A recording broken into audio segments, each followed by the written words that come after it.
We are the Gujarat Technological University. Since its inception over a decade ago, GTU has been empowering young and curating minds to realize their true potential. Over 4 lakh inspired students are enrolled with one of the premier academic universities in India. With more than 450 affiliated colleges in its fold operating across 5 zones of the state, GTU, the International Innovative University, your place to move forward.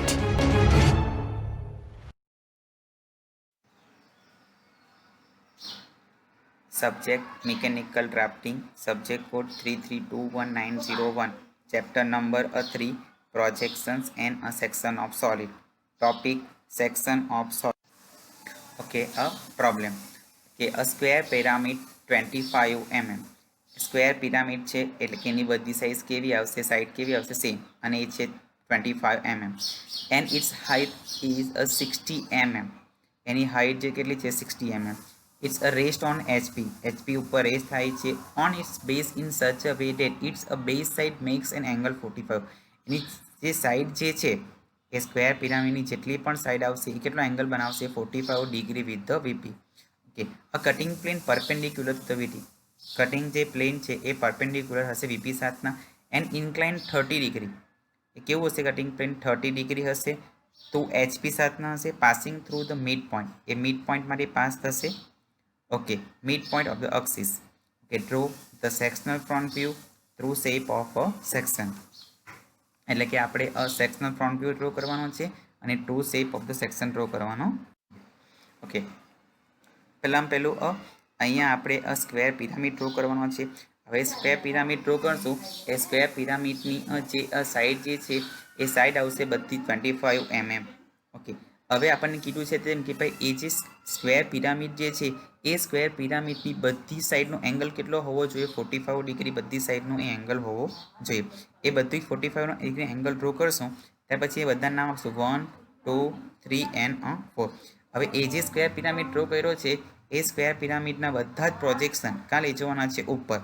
Okay, આ 1 1 2 4 અને 3 એ projection આપણે ઉપર લઈશું. ત્યાર પછી એની જે axis જે છે એ અક્સિસ કેટલી એની હાઇટ 60 mm જેટલી એની હાઇટ હશે. ઓકે, આપણે એ પિરામિડ આપણે ડ્રો કરી નાખ્યો. ઓકે ઓકે અહીંયા સુધીનું પતી ગયું. ઓકે, હવે શું કરવાનું છે આપણે એક લેવાનું છે એનું કટિંગ પ્લેન એટલે કે સેક્શનલ પ્લેન આપણે ડ્રો કરવાનું. સેક્શનલ પ્લેન આપણે પ્રોબ્લેમમાં કીધું છે કે ભાઈ સેક્શન પ્લેન જે છે એ પ્લેન ની 30 ડિગ્રી એંગલ છે પણ ક્યાં છે કે ભાઈ એની જે અક્સિસ જે છે એ અક્સિસના મિડ પોઈન્ટ. હવે આ અક્સિસ કેટલી છે 60 mm ની અક્સિસ છે એ 60 mm ની અક્સિસ એટલે કે અડધી મિડ પોઈન્ટ એટલે વચ્ચે કેટલી આવશે 30. એટલે કે નીચેથી અહીંયાથી 30 લઈને ત્યાં એક લાઇન ડ્રો કરવાનું. એ લાઇન ડ્રો કરીને અહીંયા શું મૂકવાનું સેટ સ્ક્વેર મૂકીને એનો એંગલ કેટલો લેવાનો છે 30 ડિગ્રી. ત્યાર પછી એ આ 30 ડિગ્રી લઈને આ પ્રમાણે લાઇન ડ્રો થશે. ઓકે, એ પ્રમાણે લાઇન ડ્રો થશે એટલે આપણને કેટલા પોઈન્ટ મળશે, અમુક પોઈન્ટ મળશે.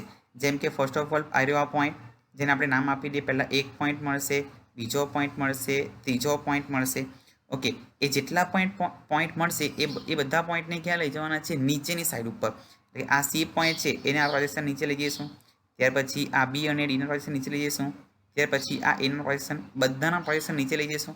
ઓકે, એ નીચે લઈ જઈને પછી શું કરવાનું છે ત્યાર પછી આપણે શું કરવાનું છે એ બધાને કનેક્ટ કરવાના છે.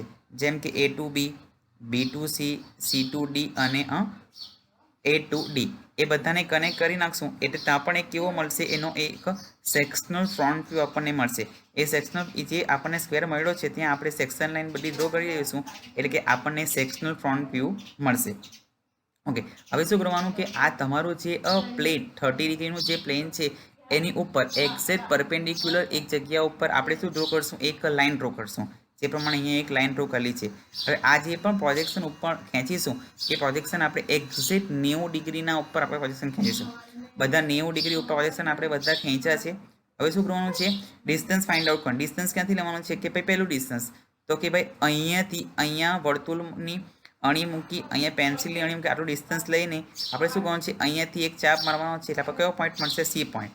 ત્યાર પછી અહીંયાથી D જેટલું ડિસ્ટન્સ લેવાનું છે અહીંથી મારવાનું છે આપણને કયો પોઈન્ટ મળશે D પોઈન્ટ.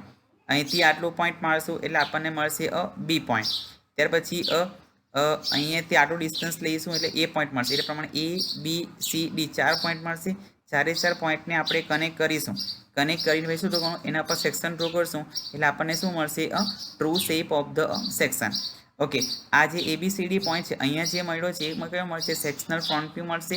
અને અહીંયા કેવો મળશે, એનો ટ્રુ શેપ મળશે કે ભાઈ એક્ઝેક્ટલી જ્યારે પ્લેન કટ કરશે, અહીંયાથી જ્યારે પ્લેન કટ કરવામાં આવશે ત્યારે આપણને એનો એક્ઝેક્ટલી ટ્રુ શેપ કઈ આવવા મળશે. Thank you.